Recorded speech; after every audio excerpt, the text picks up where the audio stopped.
திருவள்ளூர் தனி தொகுதியில் போட்டியிடும் திமுக கூட்டணி காங்கிரஸ் வேட்பாளர் சசிகாந்த் செந்திலை ஆதரித்து ஆவடியில் அமைச்சர் உதயநிதி ஸ்டாலின் பிரச்சாரம் செய்து வருகிறார். அந்த காட்சிகளை பார்க்கலாம்.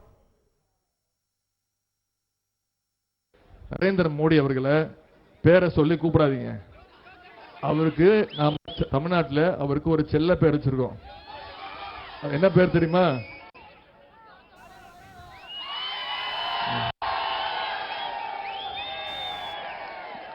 இதுதான் நம்முடைய திரு நரேந்திர மோடி அவர்களுடைய. இனிமே இவரை இப்படிதான் நீங்க கூப்பிடணும். ஏன்னு சொல்லிடுறேன். இதுக்கு காரணம் இருக்கு. செல்லா காசு அது ஒண்ணு. அவர் இப்ப ஏப்ரல் 19 அப்புறம் செல்லா காசு தான். ஆனா இன்னொரு காரணம் சொல்லிடுறேன். நாம தமிழ்நாட்டில இருந்து ஒவ்வொருத்தரும் வரி கட்டுறோமா? ஒவ்வொருத்தரும் ரூபா கட்டுறோம்னா நமக்கு திருப்பி ஒன்றிய அரசு எவ்வளவு தெரியுமா தருது? வெறும் 29 பைசா. ஆனா குஜராத் அந்த மாதிரி அவங்க பாஜக ஆள்றாங்கல்ல, அந்த மாநிலங்கள்லாம் அதிகமான காசு கொடுக்குறாங்க. ஆனா தமிழ்நாட்டை மட்டும் வஞ்சிக்கிறாங்க. நம்முடைய கல்வி உரிமையை பறிச்சுட்டாங்க. NEPன்னு ஒன்று கொண்டு வர போறாங்க, நேஷனல் எஜுகேஷன் பாலிசி. அப்படி கொண்டு வந்தாங்கன்னா இப்ப நம்ம பசங்க 12ஆம் வகுப்பு பொதுத் தேர்வு எழுதுறாங்கல்ல, பப்ளிக் எக்ஸாம், 10ஆம் வகுப்புக்கு பொதுத் தேர்வு எழுதுறாங்கல்ல, பப்ளிக் எக்ஸாம். இப்போ இந்த NEP வந்துச்சுன்னா 8ஆம் வகுப்புக்கு பொதுத் தேர்வு, 5ஆம் வகுப்புக்கு பொதுத் தேர்வு. 5ஆம் வகுப்பு படிக்கிற குழந்தைக்கு பப்ளிக் எக்ஸாம் தேவையா? அதே மாதிரி நீட் தேர்வு கொண்டு வந்தாங்க 2010. அவங்க நம்மள சொல்லுவாங்க திமுக ஆட்சியில தான் கொண்டு வந்தாங்க, காங்கிரஸ் ஆட்சியில தான் கொண்டு வந்தாங்கன்னு.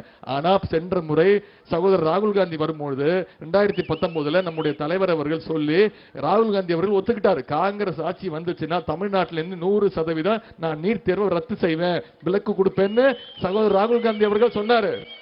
சொல்ல வச்சார் நம்முடைய தலைவர் அவர்கள். இப்போ இந்த நீட் தேர்வை கொண்டு வந்தாங்கம்மா 2010.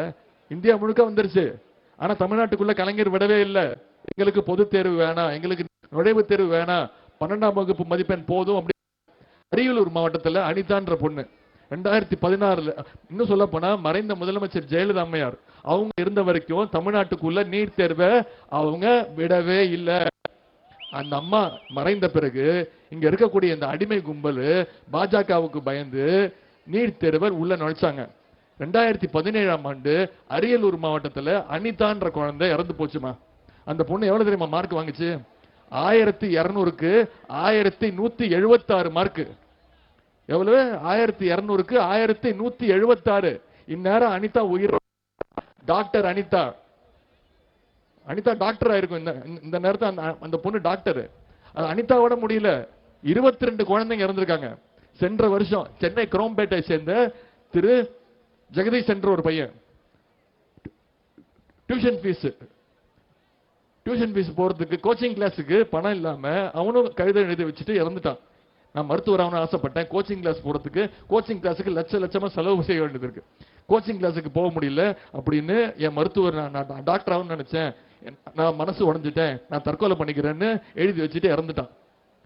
அவன் இறந்து அடுத்த நாள் ஜெகதீசனுடைய அப்பா, அவர் பேர் செல்வசேகர், அவரும் தற்கொலை பண்ணிக்கிட்டாரு.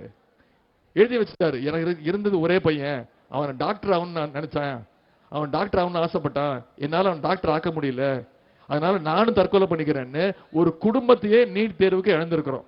இந்த நீட் தேர்வில் இத்தனை பேர் 22 குழந்தைங்க இறந்தாங்களே, திரு 29 பைசா வந்து பார்த்தாரா?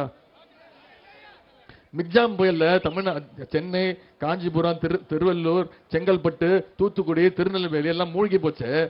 29 பைசா வந்து பார்த்தாரா? திருவள்ளூர் தனி தொகுதியில் போட்டியிடும் திமுக கூட்டணி காங்கிரஸ் வேட்பாளர் சசிகாந்த் செந்திலை ஆதரித்து ஆவடியில் அமைச்சர் உதயநிதி ஸ்டாலின் பிரச்சாரம் செய்த அந்த காட்சிகளை பார்த்தோம். செய்திகளை உடனுக்குடன் தெரிந்து கொள்ள உடனே சப்ஸ்கிரைப் பண்ணுங்க.